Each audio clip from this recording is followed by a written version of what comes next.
एक बार रास्ते में 3 राहगीर एक पेड़ के नीचे मिले। वे तीनों ही बहुत लंबी लंबी यात्रा पर निकले थे, इसीलिए वे कुछ देर के लिए पेड़ की छाया के नीचे आराम करने के लिए बैठ गए। तीनों के पास 2-2 थैले थे, एक थैला आगे की तरफ और एक थैला पीछे की तरफ लटका हुआ था। वे तीनों एक साथ बैठे और यहाँ वहाँ की बातें करने लगे, जैसे कौन कहाँ से आया है, कहाँ जा रहा है, किसका घर कहाँ है और घर में कौन कौन है। इधर उधर की बातें जैसे अजनबी एक दूसरे से पूछते हैं। वे तीनों ही यात्री कद काठी में समान थे, लेकिन उनके चेहरे के भाव बिल्कुल अलग थे। पहला यात्री सफ़र से थका हुआ था, लेकिन साथ ही वह निराश भी था। दूसरा यात्री सफ़र से थका हुआ था, लेकिन वह निराश नहीं था।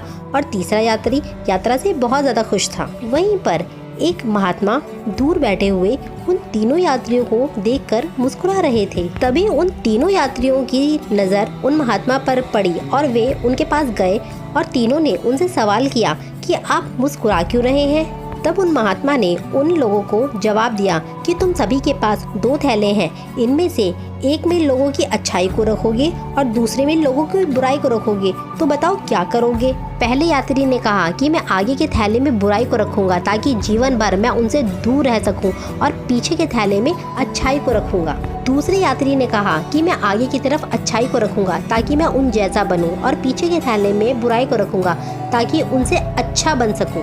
फिर तीसरे यात्री ने कहा कि मैं आगे के थैले में अच्छाई को रखूंगा क्योंकि मैं उनके साथ संतुष्ट रह सकूं, और पीछे के थैले में बुराई को रखूंगा।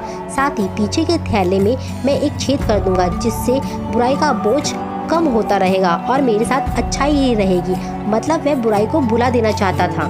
तीनों यात्री की बातें सुनकर महात्मा ने कहा, पहला यात्री जो सफर से थककर निराश दिख रहा था, जिसने कहा कि वह बुराई को आगे रखेगा, वह इस यात्रा की तरह जीवन से थक गया है क्योंकि उसकी सोच नकारात्मक है और इसीलिए उसका जीवन कठिन है। दूसरा यात्री जो यात्रा से थका है पर निराश नहीं, जिसने कहा कि वह अच्छाई को आगे रखेगा और बुराई से बेहतर बनने की कोशिश में वो थक जाता है क्योंकि वो बेवजह की होड़ में है। तीसरा यात्री जिसने कहा कि वो अच्छाई को आगे रखेगा और बुराई को पीछे रखकर उसे भुला देना चाहता है, वह वास्तव में संतुष्ट है और अपने जीवन का आनंद ले रहा है, इसीलिए उसकी जीवन यात्रा बहुत ही सुखद है। इसी तरह जीवन में व्यक्ति जब तक दूसरों में बुराई को ढूंढेगा वो कभी खुश नहीं रह सकता। जीवन भी एक यात्रा है जिसमें सकारात्मक सोच जीवन को खुशहाल बनाती है। जीवन में क्रोध सबसे बड़ा बोझ है और क्षमा सबसे सुंदर और सरल रास्ता जो जीवन को बोझहीन बनाता है। इसीलिए अगर हमें अपने जीवन को